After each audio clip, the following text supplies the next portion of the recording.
Je m'appelle William, j'ai 34 ans, et le cabinet d'architecture que j'ai passé la dernière décennie à bâtir à partir de rien m'a été volé par mon propre sang. Avant de vous raconter l'appel téléphonique qui a tout changé, celui où leur avocat très cher criait si fort que j'ai dû éloigner le combiné de mon oreille. J'ai besoin que vous compreniez exactement ce qui s'est passé dans cette salle de conférence. Mais d'abord, laissez un commentaire ci-dessous et dites-moi d'où vous regardez. Cela m'aide à me sentir un peu moins seul dans ce gâchis. L'air dans la salle de conférence du Hartmann Design Studio était vicié, recyclé et imprégné du parfum cher. C'était le parfum d'Isabella. Il sentait le gardénia et l'argent. Mon frère Lucas était assis à la tête de la table en acajou, ma table, celle que j'avais conçue et construite sur mesure de mes propres mains. Quand nous avons finalement quitté le garage pour ce bureau du centre-ville, Lucas s'est adossé à ma chaise en cuir, faisant tourner un stylo doré entre ses doigts. Il avait l'air de sortir d'une couverture de magazine ou peut-être d'une affiche de soirée étudiante qui a mal tourné. Il avait 30 ans, portait un costume qui coûtait plus cher que ma première voiture. Et il n'avait jamais travaillé un seul jour de sa vie. « Signe-le, William, dit-il, sa voix douce et entraînée. Ou nous te ferons tout perdre, pas seulement le cabinet, la maison, la réputation. Nous ferons en sorte que tu ne dessines plus jamais un seul plan dans cet état. » Isabella, sa fiancée, se tenait près de la fenêtre, regardant la rue. Elle regardait le voiturier garer la toute nouvelle Porsche Panamera de Lucas, celle qu'il avait achetée avec la carte de crédit de l'entreprise que je n'avais pas annulée assez vite. Elle se tourna vers moi, son visage un masque d'indifférence ennuyée. « Ne sois pas difficile, Will, dit-elle. C'est juste des affaires de famille. » J'ai regardé la pile de documents devant moi. Le papier était épais, de qualité légale. Le texte était dense. Transfert de la majorité des parts. Renonciation à toute réclamation. Démission de William Hartmann en tant que PDG. C'était une condamnation à mort pour ma carrière. Mon avocate Sarah n'était pas là. Ils avaient parfaitement calculé leur coût. Sarah était en vol pour Tokyo pour des vacances de 2 semaines. Un voyage qu'elle préparait depuis 1 an. J'étais seul. Juste moi, mon frère, sa fiancée, un requin, et leur avocat, Victor Reyes. Victor était un petit homme avec un grand ego et un costume trop brillant. Il a tapoté un doigt manucuré sur la ligne de signature. Les conditions sont généreuses, monsieur Hartmann, compte tenu des allégations que nous sommes prêts à déposer. Des allégations. C'était leur levier. J'ai regardé Lucas. Tu vas vraiment faire ça après tout ce que j'ai fait pour toi? J'ai payé tes études. J'ai payé ton loyer. Je t'ai tiré d'affaire quand tu as été arrêté à Vegas. Lucas a arrêté de faire tourner le stylo. Ses yeux sont devenus froids. Tu me contrôlais, William. Tu as utilisé l'argent de maman pour me tenir en laisse. Tu me traitais comme un enfant. Tu agissais comme un enfant, ai-je dit doucement. Et maintenant, je suis le patron, a claqué Lucas. Il a frappé la table de sa main. Signe ces putains de papiers. J'ai senti une oppression dans ma poitrine, une sensation de brûlure qui n'était pas seulement de la colère. C'était du chagrin. Je regardais le petit frère que je portais autrefois sur mes épaules et je ne le reconnaissais pas. Il était parti, consumé par la cupidité et le poison qu'Isabella lui avait chuchoté à l'oreille. J'ai pris le stylo. Ma main n'a pas tremblé. Je m'attendais à ce qu'elle le fasse, mais elle était stable comme un roc. Si je signe ça, ai-je dit, regardant Victor dans les yeux. C'est tout. Je m'en vais. Plus de poursuites, plus de menaces contre ma licence, plus de tuyaux anonymes au conseil d'éthique. C'est l'accord, Victor a souri. Immunité totale en échange d'une reddition totale. J'ai regardé la ligne de signature. William J. Hartmann. J'ai pensé aux nuits tardives, au week-end passé à la table à dessin pendant que mes amis étaient au bar, à l'odeur de sueur de bois et de peinture fraîche, à la première fois que nous avons décroché le contrat Westfield. Ce cabinet n'était pas seulement une entreprise. C'était mon identité. C'était la seule chose qui me restait de l'héritage de notre mère. Du moins, c'est ce que je pensais. J'ai décapuchonné le stylo. L'encre a coulé, noire et permanente, sur la page. Grattement. Grattement. J'ai signé le transfert. J'ai signé la démission. J'ai signé l'accord de non-concurrence. Isabella a laissé échapper un petit souffle satisfait. Lucas a attrapé les papiers avant même que l'encre ne soit sèche, les parcourant comme s'il cherchait un numéro de loterie gagnant. C'est fait, ai-je dit. Je me suis levé. Je me sentais étrangement léger. Vide, mais léger. Laisse tes clés, dit Lucas, sans lever les yeux. Et l'ordinateur portable, propriété de l'entreprise. J'ai fouillé dans ma poche et j'ai sorti le porte-clés en laiton. La clé de la porte d'entrée, la clé du bureau, la clé du placard à fourniture où nous cachions le bon scotch pour célébrer les grandes victoires. Je les ai posées délicatement sur la table. Bonne chance, Lucas, ai-je dit. Tu vas en avoir besoin. Je n'ai pas besoin de chance, il a ricané. J'ai le talent. Tu n'étais que le gros œuvre, Will. Je suis le visionnaire. Je me suis dirigé vers la porte. Je n'ai pas regardé les récompenses encadrées au mur. Je n'ai pas regardé le modèle de la bibliothèque municipale que nous construisions. J'ai juste marché dans le couloir, devant la réceptionniste, Julie, qui me regardait avec des yeux confus et larmoyants. Elle savait que quelque chose n'allait pas. Monsieur Hartmann, a-t-elle demandé en passant devant son bureau. Prenez le reste de la semaine, Julie, lui ai-je dit doucement. Faites-moi confiance. Je suis sorti du bâtiment et dans l'air frais de l'automne. Le soleil se couchait, peignant le ciel de nuances de violet et d'orange. J'ai vu la Porsche noire garée juste dans la zone de chargement. Feu de détresse clignotant, prétentieux, tout comme lui. J'ai marché 3 pâtés de maison jusqu'au parking public où mon camion de 5 ans était garé. Je suis monté, j'ai verrouillé les portes et je me suis juste assis là. Je n'ai pas démarré le moteur. J'ai juste serré le volant jusqu'à ce que mes jointures deviennent blanches. J'aurais dû être dévasté. J'aurais dû pleurer. Je venais de perdre une entreprise de plusieurs millions de dollars. Mais en regardant mon reflet dans le rétroviseur, une chose étrange s'est produite. Les coins de ma bouche ont tressailli. J'ai souri. Ce n'était pas un sourire heureux. C'était le sourire d'un homme qui sait que la bombe a déjà été posée. Et il est le seul à savoir où se trouve le minuteur. Je suis rentré chez moi, je me suis fait un sandwich et j'ai dormi mieux que je n'avais dormi depuis 5 ans. Le lendemain matin à 8h03, mon téléphone a sonné. Ce n'était pas Lucas. C'était Victor Reyes. J'ai laissé sonner 3 fois. À la 5e sonnerie, j'ai décroché. Allô, ai-je dit, ma voix rauque, faisant semblant de venir de me réveiller. Hartmann. La voix de Victor est venue du haut-parleur si fort qu'elle a déformé. Il n'utilisait plus sa voix douce de tribunal. Il hurlait. Qu'est-ce que tu as fait? Qu'est-ce que tu as foutu? J'ai signé les papiers, Victor, ai-je dit calmement, en sirotant mon café. Je t'ai donné exactement ce que tu as demandé. Hartmann Design Studio est maintenant le problème de Lucas à 100%. Il n'y a pas d'actifs. Victor a hurlé. Je regarde les comptes. Le capital d'exploitation a disparu. La liste des clients, elle est vide.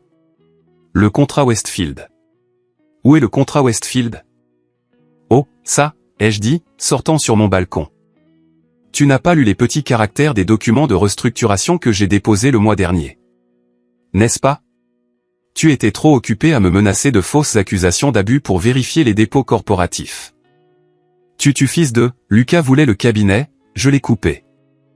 Il a eu le cabinet. Il a eu le nom. Il a eu le bail du bureau, qui d'ailleurs est dû la semaine prochaine. 30 000 $. J'ai entendu un fracas à l'autre bout de la ligne. On aurait dit un téléphone jeté contre un mur. Mais pour comprendre comment j'ai réussi ça, comment j'ai trompé un avocat requin et mon frère sociopathe pour qu'ils volent une coquille vide sans valeur pendant que je m'en allais avec les millions, il faut remonter le temps. Il faut remonter au début. Au moment où j'ai réalisé que mon frère n'était pas seulement un raté, mais un monstre. Il faut remonter 5 ans en arrière, au jour où notre mère est décédée. Il y a 5 ans, la vie était différente. Plus dure mais plus simple. J'avais 29 ans. Lucas en avait 25. Notre père était décédé quand nous étions enfants. Une crise cardiaque à 42 ans. Laissant notre mère Éléanore nous élever seuls. C'était une sainte, une femme dure et pragmatique qui travaillait des doubles quarts en tant qu'infirmière pour nous nourrir. Elle a toujours eu un faible pour Lucas. Peut-être parce que c'était le dernier-né.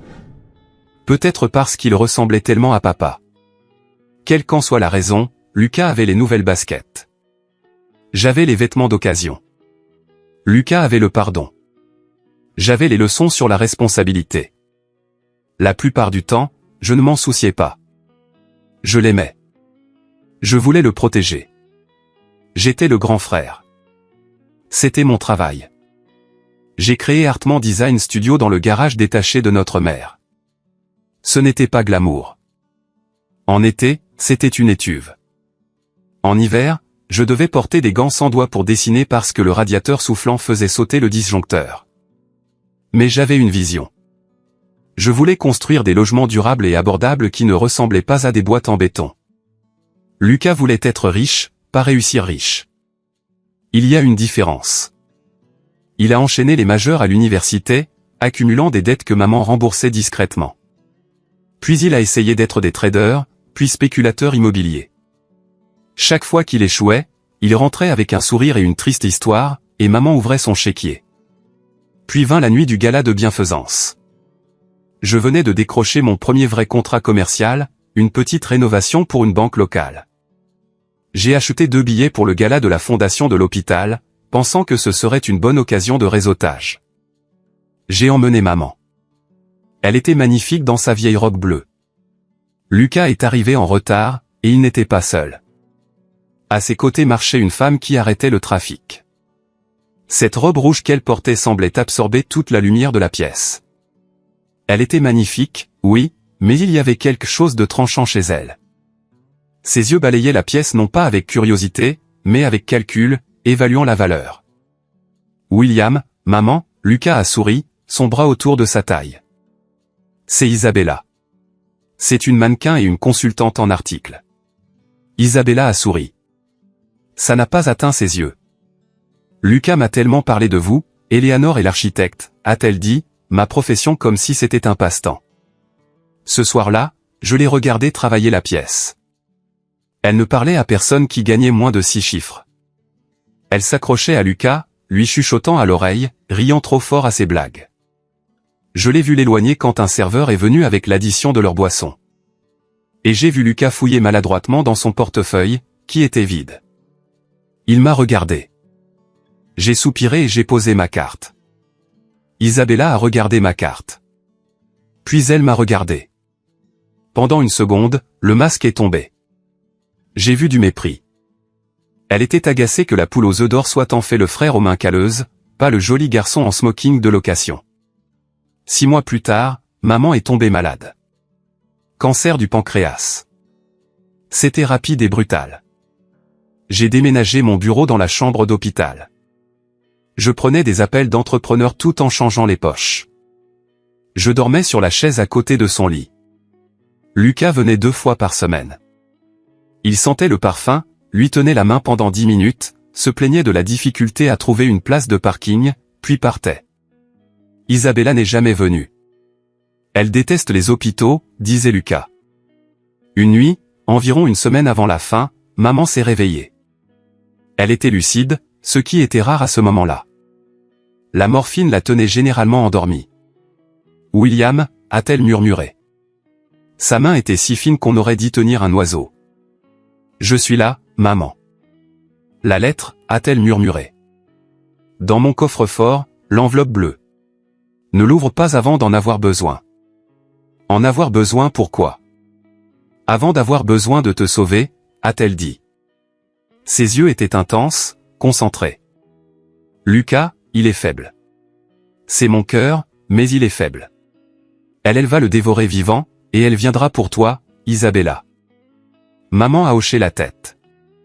Une larme a coulé du coin de son œil. Protège la famille, William. Mais protège-toi d'abord. Promets-moi. Je te le promets, maman. Elle est décédée 3 jours plus tard. Les funérailles étaient un flou de costumes noirs et de gratin, mais la lecture du testament est gravée dans ma mémoire avec une clarté cristalline. Nous nous sommes réunis dans le bureau de Monsieur Patterson, l'avocat de la famille. C'était un vieil ami de papa. La pièce était sombre jusqu'à ce qu'Isabella entre. Elle ne faisait même pas partie de la famille, mais elle s'est assise juste à côté de Lucas, lui tenant la main comme si elle était la veuve éplorée.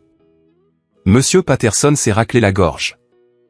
À mon fils, William, je laisse la maison familiale et le contenu du coffre-fort. Isabella a serré la main de Lucas. J'ai vu ses jointures blanchir. À mon fils, Lucas, Patterson a continué, je laisse la somme de 150 000 $ de ma police d'assurance vie. Lucas s'est redressé. Un sourire a commencé à se former. Cependant, Patterson a levé la main. Cet argent doit être placé dans une fiducie. Le fiduciaire sera William Hartman.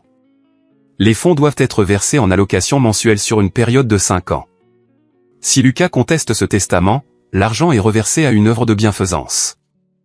Le silence dans la pièce était assourdissant. Quoi? Lucas s'est levé. Elle ne peut pas faire ça. J'ai 30 ans. Je ne suis pas un enfant. C'était le souhait de votre mère, Lucas, Patterson a dit doucement. Elle voulait vous assurer une stabilité à long terme. C'est votre faute. Lucas s'est retourné vers moi, le visage rouge. Vous l'avez monté contre moi. Vous lui avez fait croire que je ne savais pas gérer l'argent. Lucas, assieds-toi, ai-je dit calmement. Maman était au courant des dettes de jeu. Elle était au courant des cartes de crédit. Tais-toi, a-t-il crié. Isabella s'est levée lentement. Elle n'a pas crié. Elle était bien plus dangereuse que ça. Elle a posé une main sur la poitrine de Lucas, le calmant instantanément. C'est bon, bébé, a-t-elle roucoulé. Elle m'a regardé avec des yeux froids. Des requins morts. On trouvera une solution. William est un homme raisonnable. Sa famille. Il ne laissera pas son petit frère mourir de faim. N'est-ce pas? Ce regard. Ce n'était pas une question. C'était une déclaration de guerre. Alors que nous nous dirigions vers le parking, j'ai essayé de parler à Lucas. Luc, écoute. La fiducie est pour ton propre bien. Je ferai en sorte que tu aies assez pour le loyer, pour les courses. Nous pouvons investir le reste. Lucas s'est éloigné de moi. Il est monté dans la voiture d'Isabella, une berline modeste à l'époque. Alors qu'elle démarrait le moteur, elle a baissé la vitre. L'héritage est une chose délicate, William, a-t-elle dit. Il révèle qui sont vraiment les gens. Elle avait raison. Je ne savais juste pas qu'elle parlait d'elle-même. Au cours de l'année suivante, je me suis concentré sur le cabinet. J'ai enfoui mon chagrin dans le travail. Nous avons remporté l'appel d'offres pour la bibliothèque municipale. Nous avons embauché 3 nouveaux architectes. Hartman Design Studio devenait un acteur majeur dans l'État.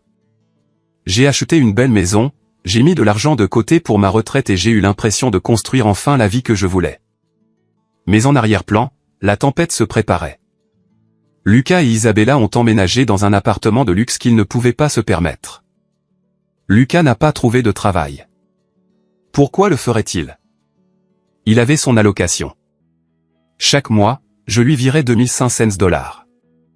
C'était une somme décente, suffisante pour vivre si l'on était prudent. Il n'était pas prudent. Les demandes ont commencé modestement.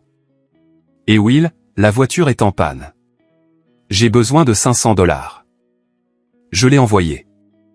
Will, Isabella a besoin de soins dentaires, ce n'est pas couvert. 1200 $. Je l'ai envoyé.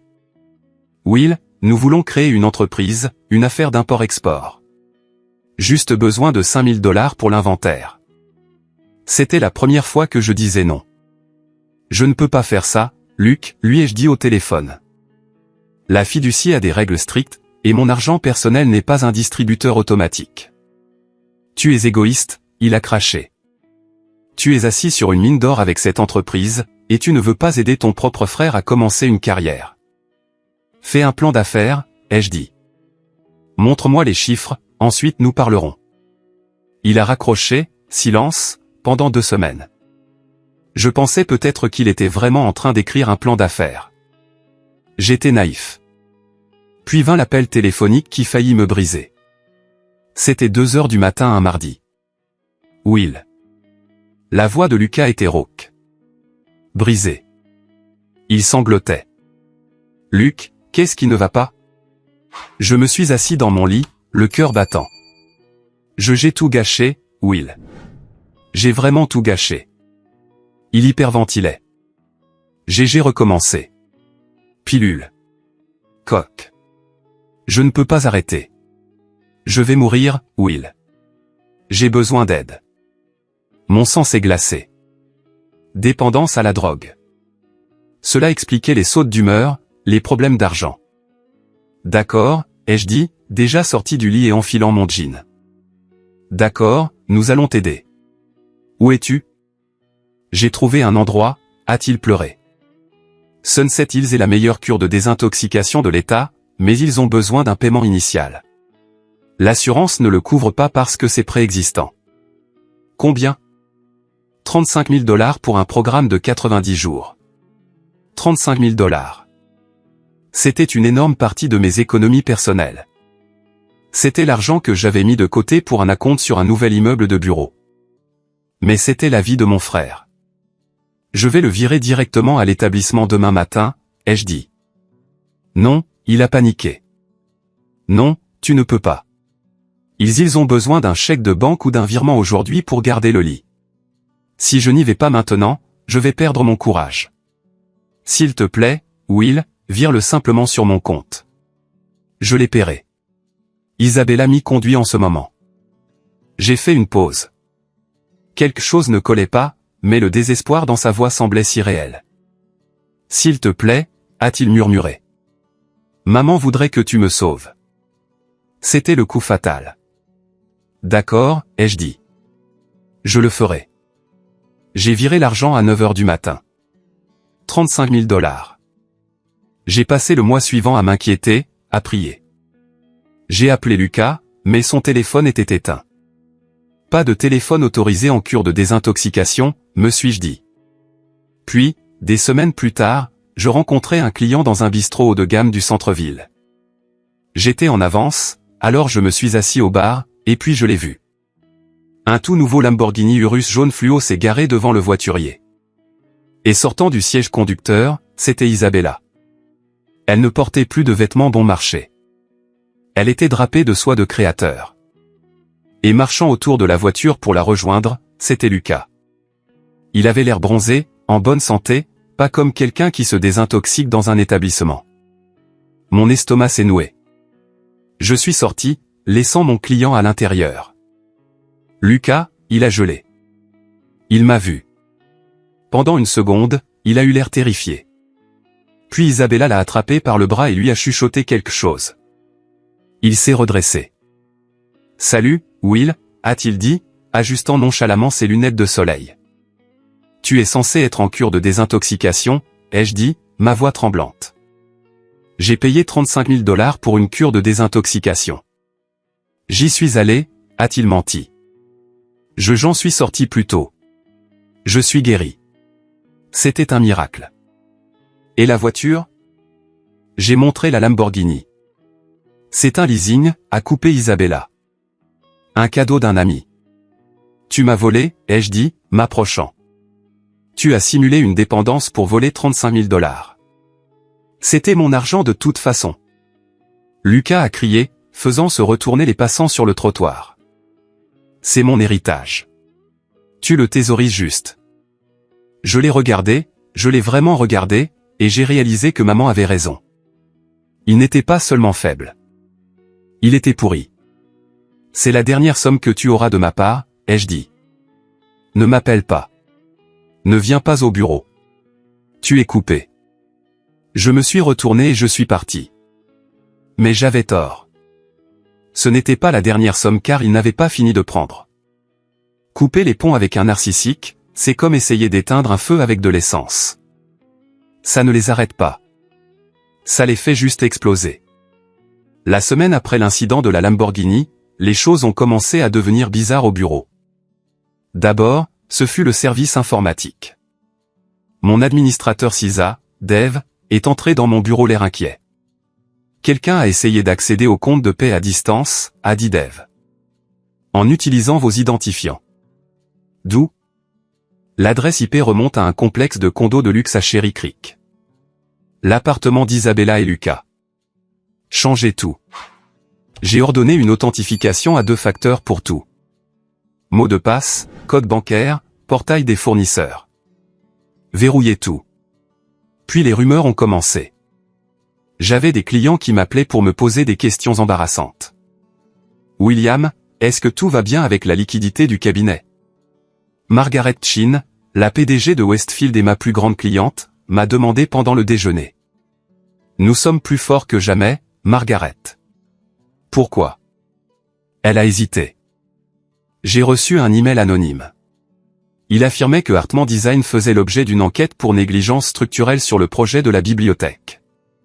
Il disait que vous coupiez les coins ronds pour rembourser des dettes de jeu. Mon sang a bouilli. C'est un mensonge. Un mensonge malveillant et passible de poursuite. Je vous crois, Margaret a dit, touchant mon bras. Mais vous savez comment sont les conseils d'administration. Ils deviennent nerveux. Arrangez ça, William. J'ai embauché un détective privé le lendemain, un type nommé Vance. Ex-FBI, bâti comme un distributeur automatique, facturant comme un chirurgien. Je veux tout savoir sur Isabella Cruz. Je lui ai dit qui elle était, d'où elle venait et ce qu'elle faisait à mon frère. Pendant que Vance travaillait, les attaques ont dégénéré. C'était un mardi soir, 3 heures du matin. Mon téléphone a vibré. C'était l'alerte du système de sécurité de la maison de maman. Je n'avais pas encore vendu la maison. Je n'arrivais pas à me résoudre à le faire. Elle était pleine de ses affaires, de son odeur. J'ai affiché le flux de la caméra sur mon téléphone. Mon cœur s'est arrêté. 2 silhouettes étaient dans le salon. Des lampes de poche traversaient l'obscurité. L'une portait un sweat à capuche, l'autre un trench coat. Mais je les connaissais. Je connaissais la façon de marcher de Lucas, une sorte de traînement paresseux. Et je connaissais la silhouette d'Isabella. Il saccageait l'endroit. J'ai regardé sur le petit écran Lucas arracher des tableaux du mur. Des tableaux que notre grand-mère avait peints. Il les a jetés par terre quand il a réalisé qu'il ne s'agissait pas de maîtres précieux. Où est-ce? J'ai entendu la voix d'Isabella sur le flux audio. Tu as dit qu'elle avait de l'argent. Du vrai sterling. C'est dans le buffet, Lucas a grogné. J'ai regardé mon frère, le garçon à qui j'avais appris à faire du vélo, briser la serrure du buffet antique de maman. Il a commencé à pelleter l'argenterie dans un sac de sport. Les fourchettes que nous utilisions pour Thanksgiving. La cuillère de service que maman utilisait pour sa salade de pommes de terre. Je l'ai, dit-il. Puis il s'est arrêté. Il a regardé droit vers la caméra installée dans le coin. Il a baissé son masque. Il a souri d'un air narquois. Elle m'aimait plus de toute façon, dit-il à la caméra. Prenez l'argent. C'est mon héritage. Mon doigt a plané sur le bouton d'appeler la police de l'application. Je pouvais envoyer les flics là-bas tout de suite, cambriolage et vol qualifié. Ils seraient arrêtés en 10 minutes. Mais j'ai alors pensé au cabinet, au scandale, le frère d'un architecte éminent arrêté pour avoir volé la maison de sa mère décédée. Les titres détruiraient la réputation que j'essayais de sauver auprès du conseil de Westfield. Et il y avait autre chose, un pressentiment, un murmure de la lettre de maman. Attends d'en avoir besoin. Je n'ai pas appelé la police. Au lieu de cela, j'ai appuyé sur télécharger. J'ai enregistré la vidéo sur un serveur cloud sécurisé. Continuez à creuser, ai-je murmuré à l'écran. Creusez votre tombe un peu plus profond. 2 jours plus tard, la poursuite a atterri sur mon bureau. Lucas Hartman contre William Hartman. Il me poursuivait pour dissoudre la fiducie. Il me poursuivait pour manquement à l'obligation fiduciaire. Il prétendait que je gérais mal son argent, que j'étais émotionnellement violent. Et c'était le coup de grâce, que j'avais contraint notre mère à signer le testament alors qu'elle était sous l'influence de stupéfiants. Il ne s'intéressait plus seulement à l'argent. Ils s'attaquaient à mon intégrité. Ils essayaient de réécrire l'histoire pour faire de moi le méchant. J'ai appelé Sarah, mon avocate. C'est grave, Will, a-t-elle dit, feuilletant le dossier. Ils ont un affidavit d'une infirmière ici. Maria Gonzalez. Qui? C'était une infirmière en soins palliatifs. Elle affirme vous avoir entendu menacer votre mère la nuit précédant la signature du testament. Je me suis penché en arrière, stupéfait. C'est un mensonge. Je n'ai jamais attendu, Maria, l'infirmière de nuit. Je l'ai renvoyée 2 jours avant la mort de maman parce que je l'avais surprise en train de dormir au travail. Eh bien, elle est leur témoin vedette maintenant, Sarah a dit d'un air sombre. Et si cela va en procès, ça va traîner pendant des années. Vos biens seront gelés. Les comptes du cabinet pourraient être gelés en attendant un audit. Le projet Westfield, vous le perdrez. Alors, qu'est-ce qu'ils veulent? Un règlement, Sarah a dit. Ils veulent que la fiducie soit dissoute. Ils veulent une somme forfaitaire de 500 000 $. Et ils veulent 20% des bénéfices futurs du cabinet. Jamais, ai-je dit. Si vous ne réglez pas, ils vous détruiront dans la presse, Will. Même si nous gagnons au tribunal, l'entreprise sera morte. Je suis rentré chez moi cette nuit-là, me sentant comme un animal acculé. J'ai versé un whisky et je me suis assis dans l'obscurité. Puis ma sonnette a retenti. C'était Vance, l'enquêteur privé. Il tenait une épaisse enveloppe manille. Vous allez vouloir vous asseoir pour ça, monsieur Hartman, dit-il. Il jeta l'enveloppe sur la table basse. Des photos en sont tombées. Son nom n'est pas Isabella Cruz, Vance a dit, c'est Elena Voronova. Elle a été mariée 3 fois. Une fois à Miami, une fois à Londres, une fois à Dubaï. J'ai pris une photo. C'était Isabella, 5 ans plus jeune, accrochée au bras d'un homme plus âgé. Qu'est-il arrivé au mari, ai-je demandé. Le premier a fait faillite. Le second s'est suicidé après avoir perdu son entreprise. Le troisième est actuellement en prison pour détournement de fonds. Il affirme qu'elle l'a piégé. C'est une veuve noire, ai-je murmuré. C'est une professionnelle, Vance a corrigé. Et elle ne s'intéresse pas seulement aux fonds fiduciaires, William. Elle veut tout. J'ai trouvé des emails. Elle a parlé à un promoteur immobilier à Chicago. Elle essaie de leur vendre la liste de clients de Hartman Design. Elle prévend votre entreprise avant même de la posséder. Mes mains tremblaient. Pas de peur cette fois, mais de rage. Elle va détruire tout ce que maman a construit. Tout ce que j'ai construit. Elle le fera, Vance a dit, à moins que vous ne l'arrêtiez. J'ai regardé les photos. Puis j'ai regardé le coffre-fort mural où je gardais l'enveloppe bleue de maman. Ne l'ouvre pas avant d'en avoir besoin. Je me suis dirigé vers le coffre-fort. J'ai composé le code, l'anniversaire de maman. La porte s'est ouverte en cliquant. J'ai sorti l'enveloppe bleue. Elle sentait la lavande, son parfum préféré. Je l'ai déchirée. Il y avait une seule feuille de papier écrite de sa main tremblante et mourante, et une clé USB.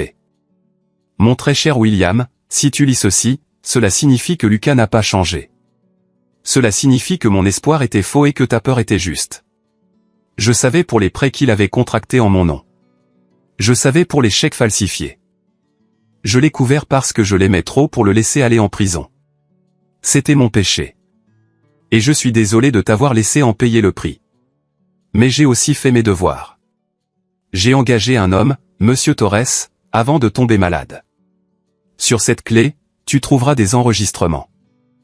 Lucas m'a avoué qu'il avait volé le fonds de pension de ton père il y a des années. Il me l'a avoué en face, William, et je l'ai enregistré. J'ai aussi la preuve qu'Isabella, ou peu importe comment elle s'appelle, accédait à mes comptes bancaires avant ma mort. J'ai laissé faire pour pouvoir suivre les adresses IP. Elle est dangereuse. Ne la combats pas avec honneur. Elle ne connaît pas l'honneur. Protège-toi d'abord. Le sauver signifie le laisser tomber. Parfois, la seule façon de sauver un homme qui se noie et qui vous combat est de le laisser couler et de ne le retirer que lorsqu'il cesse de se débattre. Fais ce que tu dois. Je t'aime, maman. Je suis resté assis là longtemps. Les larmes coulaient sur mon visage. Elle savait, elle avait joué aux échecs en mourant d'un cancer juste pour me donner une arme d'outre-tombe. J'ai essuyé mes yeux. J'ai regardé la clé USB. J'ai pris mon téléphone et j'ai appelé Sarah. Ne va pas encore à Tokyo, ai-je dit. Nous avons du travail à faire. Quel genre de travail, a-t-elle demandé, entendant le changement dans ma voix. Nous allons restructurer, ai-je dit froidement. Nous allons leur donner exactement ce qu'ils veulent, et nous allons nous assurer qu'il s'en étouffe. Les 72 heures suivantes furent un tourbillon de caféine, de déchiqueteuses de papier et d'intenses manœuvres juridiques. J'ai convoqué une réunion d'urgence avec Sarah et Marcus, mon directeur financier. Marcus était un homme discret, grand-père de 4 enfants, qui aimait les feuilles de calcul Excel plus que les gens. Quand j'ai expliqué le plan, il n'a pas scié. Il s'est juste craqué les doigts et a dit « Allons cuisiner ». L'objectif, leur ai-je dit, en dessinant sur le tableau blanc, est une reddition stratégique. Nous devons faire passer le cabinet pour le prix tout en le transformant secrètement en bombe. Première étape, le jeu de Bonto. Hartman Design Studio LLC était la cible. C'était l'entité que Lucas poursuivait en justice. Nous avons donc enregistré une nouvelle société, Rocky Mountain Architecture Partners, RMAPAP. Nous déplaçons les actifs, Sarah a instruit. Les actifs physiques, ordinateurs, serveurs, les traceurs coûteux, nous les vendons à RMAPAP pour un prix symbolique. La dépréciation légitime le permet. Et les contrats, ai-je demandé. La bibliothèque Westfield. C'est le joyau de la couronne. Le contrat contient une clause, Marcus a souligné, tapotant son écran. Clause 14b, disposition clé. Si William Hartman n'est plus l'architecte principal, le client a le droit de résilier le contrat immédiatement. Parfait, ai-je dit. Je rédigerai une lettre de résiliation de ma part, effective au moment de ma démission. Ensuite, RMAPAP proposera un nouveau contrat à Westfield le lendemain. J'ai déjà parlé à Margaret Chin. Elle est de la partie. Elle déteste Lucas. Deuxième étape, la pilule empoisonnée. Nous devons charger l'ancienne LLC de dettes, Sarah a dit, des dettes légitimes. Le bail, Marcus a noté, le bail de cet immeuble de bureau est en cours de renouvellement. C'est un engagement de 5 ans. Une garantie personnelle est requise à moins que le signataire ne soit l'actionnaire majoritaire. Donc, si Lucas signe en tant que propriétaire majoritaire, j'ai souri. Il absorbe la responsabilité. Exactement.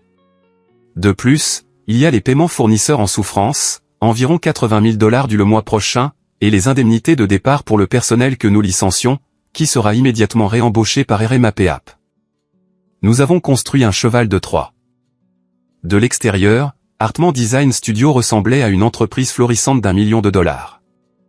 À l'intérieur, c'était une coquille vide remplie de dettes, de contrats rompus et de poursuites imminentes. Troisième étape, les biens personnels. Je ne pouvais pas risquer ma maison ou mes économies personnelles. Fiducie irrévocable, Sarah a dit.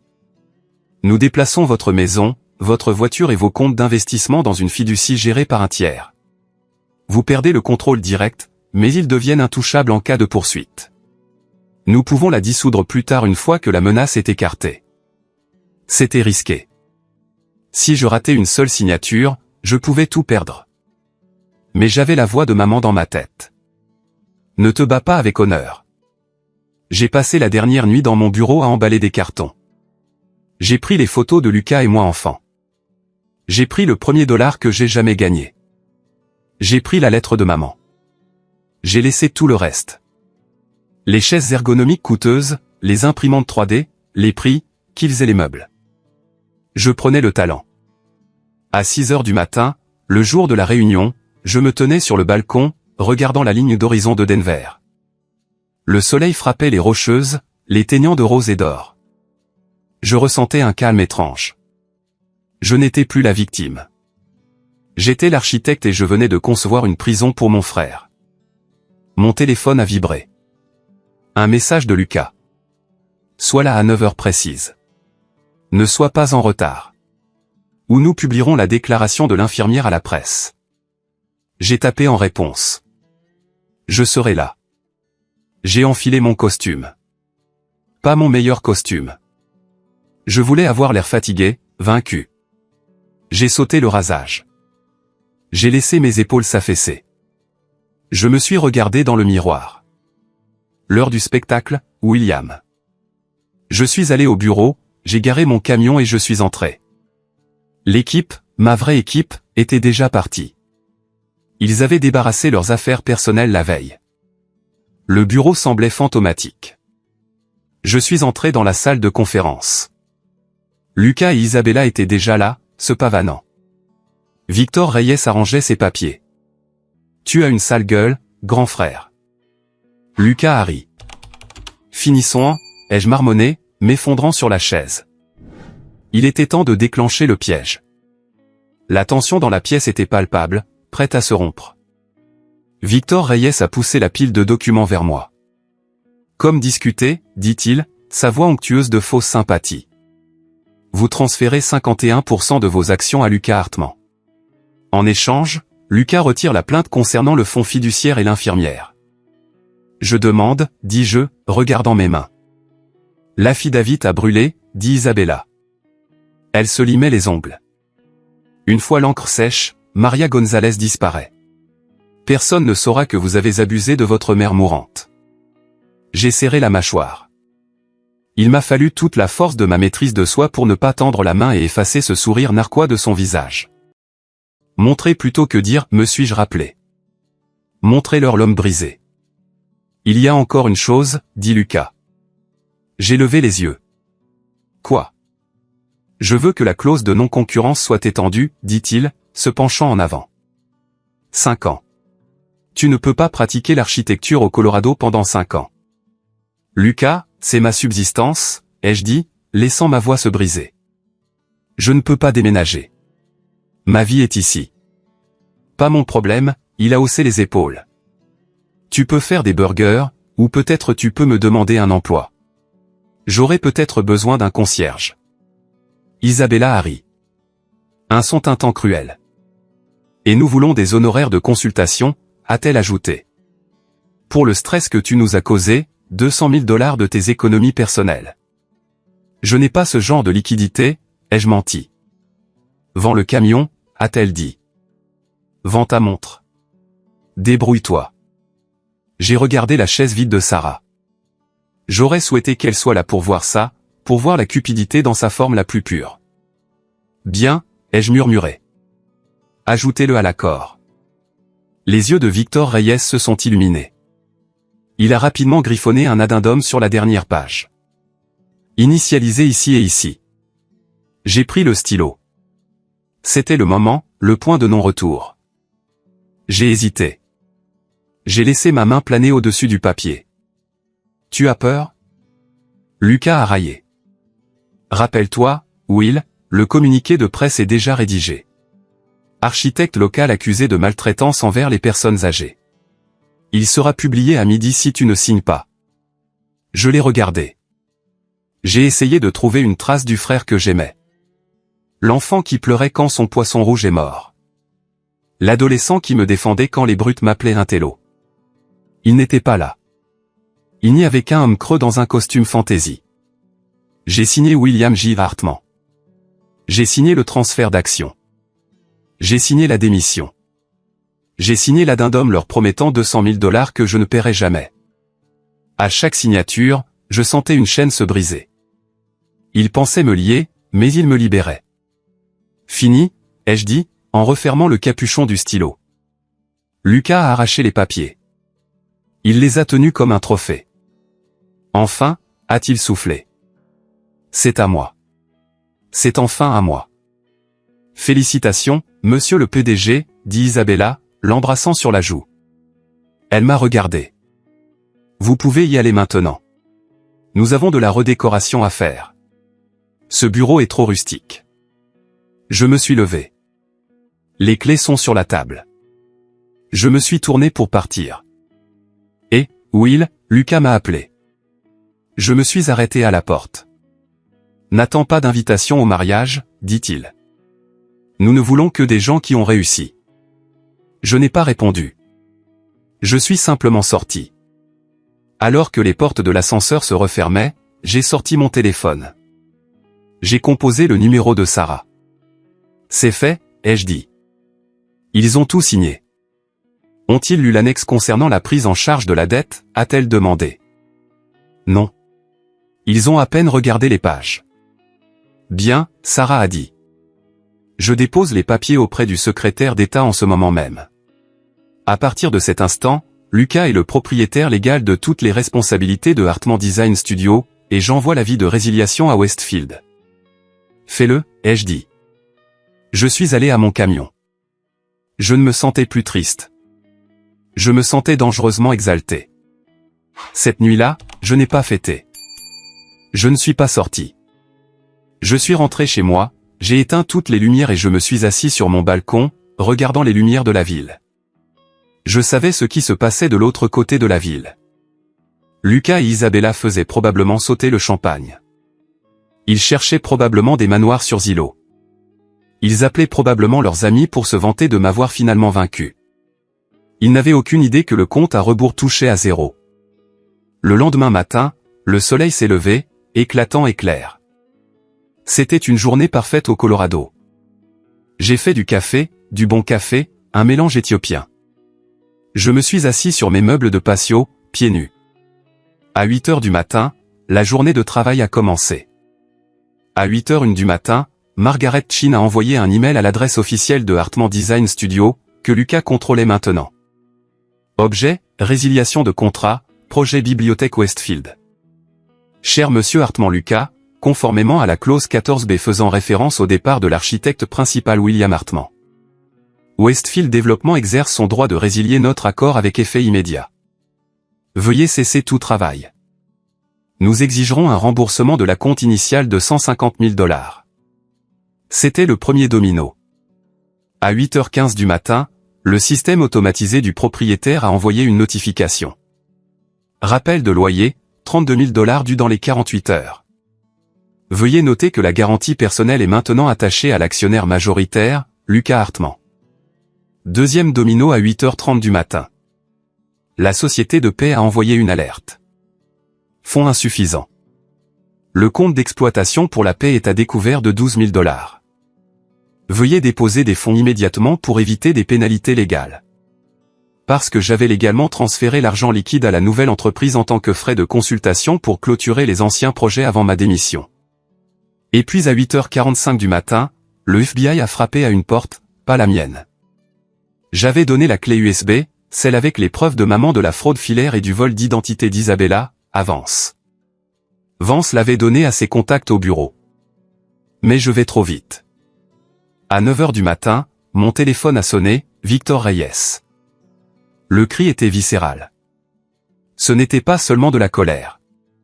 C'était le son d'un homme qui réalisait que sa carrière était terminée. Tu nous as trompés, a-t-il crié. Cette entreprise est insolvable. Ce n'est rien d'autre que de la dette. Je ne t'ai pas trompé, Victor, ai-je dit calmement. J'ai fourni une documentation complète. Tu es avocat. N'as-tu pas fait preuve de diligence raisonnable? Tu as caché les actifs. J'ai vendu les actifs à un tiers à la juste valeur marchande pour payer les coûts opérationnels en souffrance. J'ai récité le script que Sarah avait écrit. Tout est dans le grand livre. Le client a annulé, a-t-il hurlé. Westfield a annulé. Eh bien, ils m'ont embauché, ai-je dit. Pas le cabinet. Ils voulaient un architecte, pas un escroc. Je vais vous poursuivre en justice. Avec quel argent, ai-je demandé. Lucas n'a pas d'argent. Le cabinet n'a pas d'argent. Et vous, Victor, venez de conseiller à votre client de signer un document assumant $400 000 de responsabilités immédiates. Je pense que vous devriez vous inquiéter d'une action en responsabilité professionnelle. J'ai raccroché. 5 minutes plus tard, Lucas a appelé. J'ai hésité à répondre, mais j'avais besoin de l'entendre. J'avais besoin d'une clôture. Will. Sa voix n'était pas en colère. Elle était petite, terrifiée, comme quand nous étions enfants et qu'il avait cassé le vase préféré de maman. Will, le FBI est là. Ils arrêtent Isabella. J'ai siroté mon café. Je sais. Ils prennent la Porsche. Ils gèlent tout. Eh bien, ils posent des questions sur l'argent. Sur la maison de maman. Je leur ai donné la vidéo, Lucas, ai-je dit doucement. Silence. Un silence lourd et suffocant. Tu m'as dénoncé. Non, tu t'es dénoncé toi-même quand tu as regardé cette caméra aérie de notre mère décédée. Will, s'il te plaît, tu dois m'aider. Il parle de prison. Prison fédérale. Je ne peux pas aller en prison. Je suis ton frère. Tu étais mon frère, ai-je dit, maintenant tu n'es qu'une leçon que j'ai dû apprendre. Will, ne raccroche pas Will, s'il te plaît. Je suis désolé. Je vais le résigner. Reprends le cabinet. Je n'en veux pas. Je l'ai dit. J'en ai construit un nouveau. Un meilleur. Will. J'ai mis fin à l'appel. Puis j'ai bloqué le numéro. Je suis resté assis là longtemps, écoutant les oiseaux gazouiller. L'air était plus propre, plus léger. C'était fini. La sangsue était partie. La menace était neutralisée. Mais l'histoire ne s'est pas arrêtée là. Parce que la justice dans le monde réel ne consiste pas seulement à gagner. Il s'agit de ce que vous construisez à partir des cendres. Et ce qui s'est passé ensuite, le procès, la condamnation, et le moment étrange et calme au cimetière un an plus tard. C'est la partie qui m'a appris ce que le pardon signifie vraiment. 3 mois se sont écoulés entre le matin où Victor Reyes a hurlé dans mon téléphone et le jour où je suis finalement entré au tribunal fédéral du centre-ville. Ces 3 mois ont été une leçon magistrale de chaos contrôlé. Tandis que Lucas et Isabella se noyaient dans le tsunami légal et financier que j'avais déchaîné, je construisais tranquillement quelque chose de réel. Rocky Mountain Architecture Partners n'était pas seulement un nouveau nom. C'était une nouvelle philosophie. Nous nous sommes installés dans un entrepôt réaffecté dans le quartier des Arts. Briques apparentes, au plafond, beaucoup de lumière naturelle, pas de table en acajou, pas de prétention, juste des architectes faisant le travail que nous aimions. Nous avons réembauché toute l'équipe. Julie, ma réceptionniste, a pleuré quand je lui ai remis le nouveau contrat avec une augmentation de 5%. Margaret Chin et Westfield nous ont soutenus, non seulement par loyauté, mais parce qu'ils connaissaient la qualité de notre travail. Nous avons commencé les travaux sur le projet de la bibliothèque 2 semaines après l'effondrement de l'ancien cabinet. Mais tandis que ma vie professionnelle s'envolait, l'ombre du procès planait sur tout. L'acte d'accusation fédérale était un document lourd, fraude par virement, vol d'identité, abus envers les personnes âgées, complot en vue de commettre un larcin. Le FBI ne plaisantait pas car Isabella avait franchi les frontières de l'État avec des fonds volés et utilisé Internet pour commettre ses crimes. Les fédéraux avaient compétence. Je me souviens avoir monté les marches de granit du palais de justice. L'air était vif, ce ciel bleu spécifique du Colorado au-dessus qui rend tout net et en haute définition. Sarah marchait à côté de moi, ses talons claquant rythmiquement sur la pierre. « Vous êtes prêt pour ça ?» a-t-elle demandé, ajustant sa mallette. « Vous n'avez pas besoin de rester pour toute la procédure, William. Vous pouvez donner votre témoignage et partir. »« Je dois le voir, » ai-je dit. « Je dois voir la fin de l'histoire. » La salle d'audience était glaciale. Elle sentait le cirage et le vieux bois. Je me suis assis au dernier rang. Quand l'huissier a annoncé les accusés, j'ai retenu mon souffle. Isabella a été amenée la première. Elle avait l'air diminuée. Les vêtements de marque avaient disparu, remplacés par une combinaison standard. Ses cheveux, habituellement une cascade de perfection brillante, étaient tirés en un chignon désordonné. Mais ses yeux étaient les mêmes. Froid, calculateur, balayant la pièce à la recherche d'une sortie qui n'existait pas. Puis vint Lucas. Le voir m'a brisé le cœur à nouveau. Il avait perdu du poids. Il avait l'air gris, tremblant légèrement en s'asseyant à la table de la défense. Il ne ressemblait plus à l'homme arrogant qui avait exigé que je lui cède mon héritage. Il ressemblait à un enfant effrayé qui s'était fait prendre à jouer avec des allumettes, pour réaliser qu'il avait incendié tout le quartier. Le procès a duré 2 semaines. J'ai témoigné le 3e jour. Monsieur Hartman, a demandé le procureur. Pouvez-vous expliquer au jury pourquoi vous avez cédé votre entreprise à votre frère? Je l'ai cédé parce que je n'avais pas le choix, ai-je dit, regardant directement le jury. Et parce que je savais que c'était le seul moyen de les empêcher de me saigner à blanc. Je ne pouvais plus le sauver de lui-même. Je devais le laisser avoir exactement ce qu'il voulait pour lui montrer. C'était sans valeur sans le travail derrière. L'avocat de la défense d'Isabella a tenté de me présenter comme le méchant. Le grand frère manipulateur qui a orchestré la situation pour les piéger. Mais les preuves étaient accablantes. La vidéo du cambriolage, les virements bancaires, la fausse facture de cure de désintoxication. Mais la vraie bombe, celle qui a brisé le peu d'affection qui me restait pour mon frère, n'est tombée qu'au moment de la condamnation. Lucas avait conclu un accord de plaidoyer en échange d'une peine réduite. il a accepté de témoigner contre Isabella concernant l'étendue complète de ses stratagèmes. J'étais assis au premier rang ce jour-là. Lucas a pris la barre. Il ne me regardait pas. « Monsieur Hartmann, a dit le procureur, vous avez déclaré dans votre déposition que Madame Voronova, que vous connaissiez sous le nom d'Isabella Cruz, a influencé vos décisions concernant les soins de votre mère. Pouvez-vous élaborer ?» Lucas a avalé difficilement. Il a regardé Isabella. Elle le fixait. Un regard de pur venin. Elle m'a dit que l'héritage était le seul moyen pour nous d'être heureux, Lucas a marmonné. « Parlez plus fort, s'il vous plaît. » Elle a dit que nous avions besoin de l'argent maintenant, Lucas a dit, sa voix tremblante. Elle a dit que maman prenait trop de temps. Un halètement a traversé la salle d'audience. J'ai senti le sang se vider de mon visage. Dans la nuit du 14 février, a poursuivi le procureur, consultant un dossier. Votre mère a fait un épisode cardiaque, un événement mineur qui a précédé sa mort de 2 mois. Vous étiez à la maison, n'est-ce pas? Oui, Lucas a murmuré. Et qu'avez-vous fait? J'ai voulu appeler le 911, a dit Lucas, des larmes commençant à couler sur son visage. J'ai pris le téléphone, mais Isabella, elle était là. Elle a posé sa main sur mon bras. Mes mains ont serré le banc en bois devant moi si fort que j'ai cru qu'il allait se fendre. Qu'a-t-elle dit, Lucas? Elle a dit, Lucas a sangloté. Elle a dit, attends juste 10 minutes. Si c'est son heure, c'est son heure. N'interfère pas avec le destin, Lucas. Pense à l'argent. Pense à nous. Et avez-vous attendu? J'ai attendu, Lucas a pleuré. J'ai attendu 15 minutes avant d'appeler.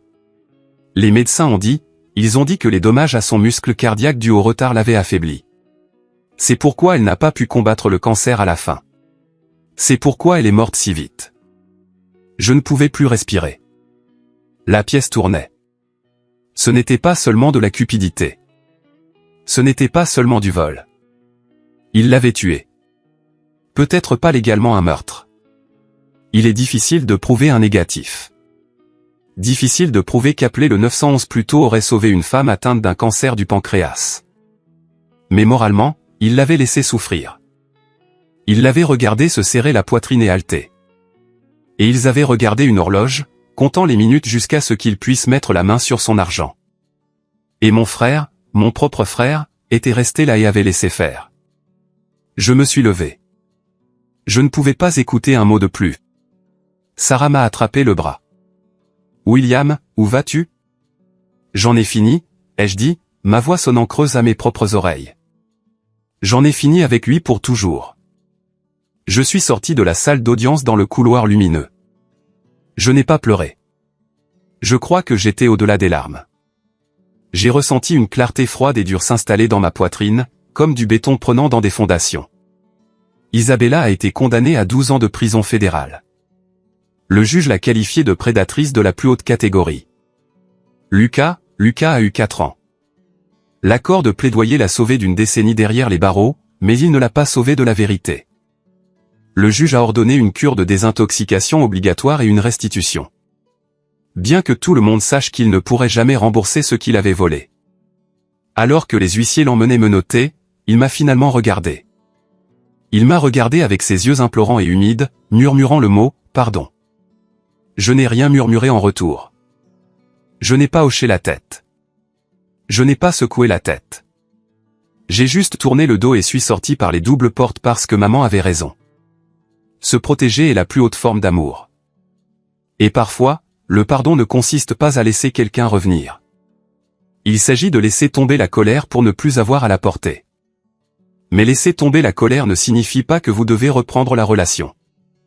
Je suis allé directement au bureau. Je suis entré dans l'atelier où mon équipe discutait des plans pour un nouveau centre communautaire. Le bruit de leur débat, l'odeur du café, le froissement du papier. C'était la chose la plus belle que j'ai jamais entendue. Et, Will, Marcus a appelé. Nous sommes bloqués sur l'entrée. Est-ce que nous optons pour le porte-à-faux ou l'arche? J'ai enlevé ma veste, j'ai retroussé mes manches et je me suis dirigé vers la table. Regardons les fondations, ai-je dit. Si les fondations sont solides, nous pouvons construire ce que nous voulons. 1 an plus tard, la neige fraîche recouvrait le sol du cimetière de Crownhill. C'était cette neige lourde et humide qui couvre tout de silence. J'y marchais en craquant, mes bottes laissant des traces profondes, tenant un bouquet d'iris violet enveloppé dans du papier craft. Les fleurs préférées de maman. Je n'étais pas venu ici depuis 6 mois. La vie avait été bien remplie. Bien. Occupée. RMAPAP était florissante. Nous venions de remporter un prix de design durable pour la bibliothèque Westfield, qui était enfin ouverte au public. J'avais aussi rencontré quelqu'un. Elle s'appelait Claire. Elle était architecte paysagiste. Elle comprenait les longues heures, l'obsession des lignes et de la lumière. Nous y allions doucement, construisant des fondations avant de nous soucier de la façade. J'ai atteint la pierre tombale. Eleanor Hartman. Mère bien-aimée. J'ai balayé la neige du granit. Et, maman, ai-je murmuré. J'espère que tu reposes en paix. La maison est vendue. Un jeune couple sympathique l'a achetée. Ils vont y élever des jumeaux. Je pense que tu les aimerais. J'ai déposé les fleurs contre la pierre. J'ai commencé la fondation. Je lui ai parlé de la bourse Eleanor Hartman pour les femmes dans le design. Nous avons remis nos 3 premières bourses la semaine dernière. Tu aides les gens, maman. Tu continues de bâtir. Je suis resté là un instant, écoutant le vent dans les arbres dénudés. J'ai ressenti une paix qui m'avait manqué si longtemps. Le fantôme de l'enfant prodige ne me hantait plus. La culpabilité d'être celui qui avait survécu, celui qui avait réussi, avait disparu. Puis j'ai entendu le craquement de la neige derrière moi. Je ne me suis pas retourné. Au début, je savais qui c'était. J'avais reçu la lettre de la commission de libération conditionnelle un mois auparavant. Lucas avait été libéré plus tôt dans un foyer de réinsertion pour bonne conduite et achèvement du programme intensif de lutte contre la toxicomanie. Et, Will. La voix était rauque, plus âgée. Je me suis retourné lentement. Lucas se tenait à environ 3 mètres de moi. Il avait l'air différent. La coupe de cheveux chers avait disparu, remplacée par une simple coupe à la tondeuse. Il portait un lourd manteau de travail et des bottes robustes, le genre que l'on porte quand on travaille vraiment pour gagner sa vie, pas quand on fait semblant. Il avait l'air fatigué, usé, mais ses yeux étaient clairs. Le regard maniaque avait disparu. Lucas, ai-je dit. Ma voix était neutre, ni chaude, ni froide, juste un fait. Il ne s'est pas approché. Il savait mieux que ça. Il a déplacé son poids, regardant la tombe, puis de nouveau moi. Je ne savais pas si tu serais là, dit-il. J'ai pris le bus. C'est une longue marche depuis l'arrêt. Oui, c'est vrai, ai-je acquiescé.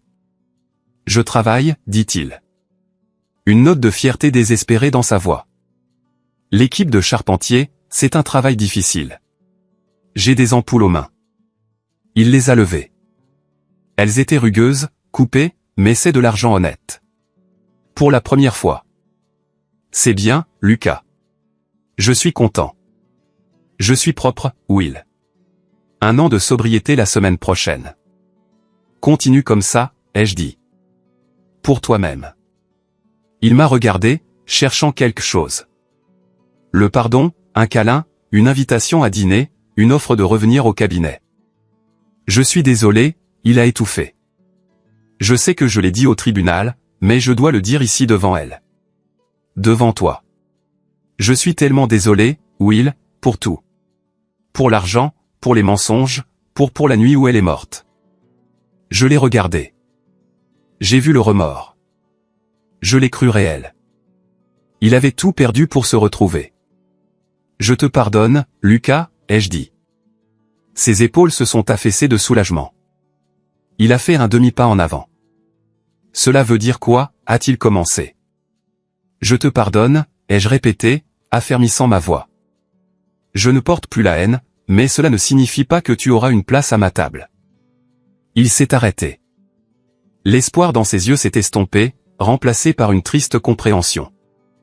Nous ne sommes plus ennemis, lui ai-je dit. Mais nous ne sommes pas partenaires. Nous ne sommes pas amis. Tu as choisi ton chemin et il t'a éloigné de moi. J'ai construit une nouvelle vie, Lucas, et elle a des murs. Non pas pour empêcher les gens d'entrer, mais pour maintenir la structure en sécurité. Tu as brisé les fondations une fois. Tu n'auras pas l'occasion de le faire à nouveau. Il a hoché la tête lentement. Il a baissé les yeux sur ses bottes. Je comprends. Je le fais. Je te souhaite bonne chance, ai-je dit. Vraiment, j'espère que tu construiras une bonne vie. Mais tu dois la construire toi-même. Je le ferai, a-t-il murmuré. Au revoir, Lucas. Je me suis retourné et je suis parti. Je n'ai pas regardé en arrière. Je suis sorti du cimetière vers mon camion où le chauffage m'attendait. Je ne me sentais pas lourd. Je me sentais léger. J'avais passé toute ma vie à essayer d'être l'architecte de ma famille, à essayer d'étayer des poutres pourries, à essayer de réparer des toits conçus pour fuir. J'avais essayé de sauver tout le monde sauf moi-même. Mais maintenant je comprenais. Vous pouvez concevoir le plus beau bâtiment du monde, mais si les gens à l'intérieur essaient de le brûler, vous devez sortir. Vous devez le laisser s'effondrer. Et ensuite, vous devez reprendre vos outils, trouver un nouveau terrain et recommencer. Je suis monté dans mon camion et j'ai démarré le moteur. La radio jouait une chanson de rock classique. J'ai passé la vitesse et j'ai roulé vers la ville, vers l'horizon où mon bâtiment se dressait fièrement contre les montagnes. J'étais William Hartman. J'étais un architecte. Et pour la première fois de ma vie, le plan que je suivais était le mien. Amis, l'histoire de William et Lucas est fictive. Mais la douleur qu'elle représente est bien trop réelle pour des millions de personnes. Nous parlons souvent d'abus physiques ou de manipulation émotionnelle, mais l'abus financier au sein des familles est une épidémie silencieuse. Il prospère dans l'ombre du devoir et de la loyauté. Ce que William a vécu est un exemple classique de l'erreur des coûts irrécupérables dans les relations. Il a continué à investir de l'argent, de l'émotion, du temps dans son frère, pensant que s'il donnait juste un peu plus, il pourrait le sauver. Mais la dure vérité que je veux que vous reteniez aujourd'hui est la suivante, vous ne pouvez pas sauver quelqu'un qui tire activement profit de sa propre destruction. Les limites ne sont pas des punitions. Quand William a finalement coupé les ponts avec Lucas, ce n'était pas un acte de cruauté. C'était un acte de survie. Et plus important encore, c'était la seule chose qui a réellement forcé Lucas à changer. Le fait de faciliter n'est pas de l'amour. C'est juste payer le poison. Je veux vous entendre. Avez-vous déjà été le William de votre famille? Avez-vous déjà eu à faire le choix déchirant de couper les ponts avec un enfant prodige ou un membre toxique de votre famille pour vous sauver? Si vous avez trouvé de la valeur dans cette histoire, si elle vous a aidé à voir votre propre situation un peu plus clairement, s'il vous plaît, faites-moi une faveur. Écrivez le mot bien dans les commentaires ci-dessous. C'est un petit geste, mais cela me dit que ces leçons sont comprises et cela aide cette vidéo à atteindre d'autres personnes qui pourraient être piégées dans la même obscurité que William. Protégez votre paix. Construisez vos propres fondations et rappelez-vous que vous êtes l'architecte de votre propre vie. Personne d'autre ne tient le stylo. Merci d'avoir regardé et je vous verrai dans la prochaine.